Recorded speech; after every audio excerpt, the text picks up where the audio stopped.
Utheni usesihogweni? Bendibhizi ndibetha abantu abangenazandla ngeempama. Utsho ngobuso ngathi angeke uze ube namali. Utsho ngobuso ngathi ufeyile iphepha le-maths.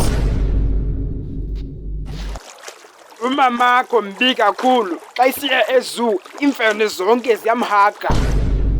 Umamakho sisidudla, isithunzi sakhe sitya amagwinya. Umamakho unomlomo omkhulu. Xa ethimla uyanetha ilizwe lonke. Umamakho uguge kakhulu, umsebenzi wakhe wokuqala kukwenza idayinaso.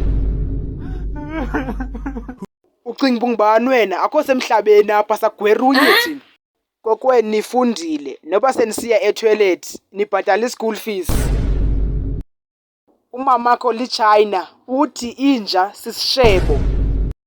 Imoto yakokwenu Yitroli. Umbi kakhulu sani. Even nesithunzi sakho siyakuphika.